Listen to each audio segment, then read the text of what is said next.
Бул жепирейген тамда 15 класс бар. 120 орунга эсептелген имаратта 267 окуучу билим алып жатат. Орун жоктугунан 2 нөөмөткө бөлүп окутууга туура келет. Ошондо да батпай калып, минтип бир партага 3-4төн бала отуруп билим алууда.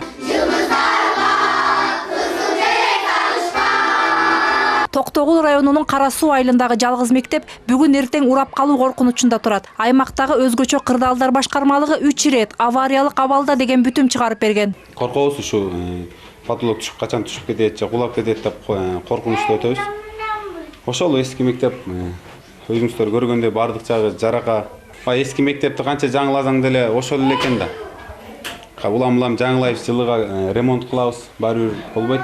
Чынында мугалимдердин коркконунда эле бар. Класстын дубалдары четинен урай баштаган. Бул мектепти жергиликтүү эл өзү чогулуп, 80-жылдары ашар жолу менен салып алган. Болгондо да суу астында калган мектепти бузгандан калган курулуш материалдары колдонулган. Мага ушундай монтип жарака кеткендер жылыга жамайбыз.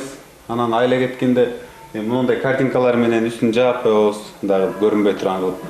Кичине сабак өтүп атканда окуучуларга дагы кичине көрүнбөйүн деп, приятныраак болсун деп. Ал эми бөлмөлөрдүн шыбы азыр түшүп кетип, окуучуларды басып калчудай болуп, ылдый көздөй салаңдап турат. Ушул мектеп бул салаңдап калганда мында эңкейген. Аны ушул бирден зымын тартып көтөрүп биз эптеп түзөтүүгө аракет кылдык. Бирок болбоду. Ушу ийилгендей болуп калды да. Сөздөрү ишенимдүү болсун үчүн мугалимдер чатырга да чыгып, зым менен байланып турган жерди көрсөтүп беришти. Мен өзүңүз көрүп турасыздар, мен колумда азыр зым турат. Ушу байла кармалган зым, ошондой мына ийилип турган айлабана ушуну байлап койчу ушу экен.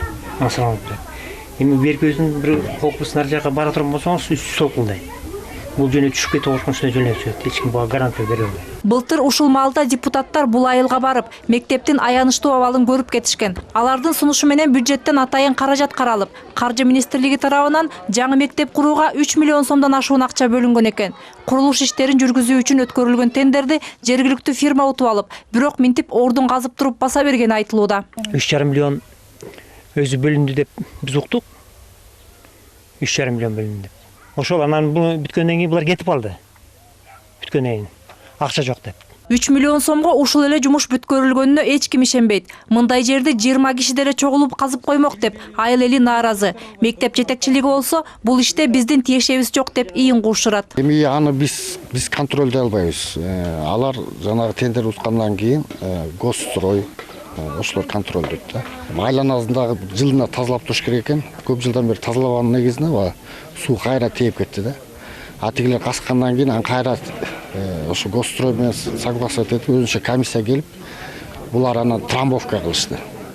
Көл жактан таштарды ташып келип, төгүп, кайра үстүнө кум, трамбовка, кайра таш, кум, трамбовка. Тендерде утуп алган тарап бул каражат техникага, май куюуга жана жер алдынан чыккан сууну башка жакка бурууга кетти деген шылтоону айтып келет. Жаңы мектеп курууга эми качан каражат бөлүнөрү белгисиз. Ал ортодо 267 бала кооптуу мектепте билим алуусун улантып жатат. Мээрим Ташыбекова, Аскат Ибраимов, НТС, Токтогул району.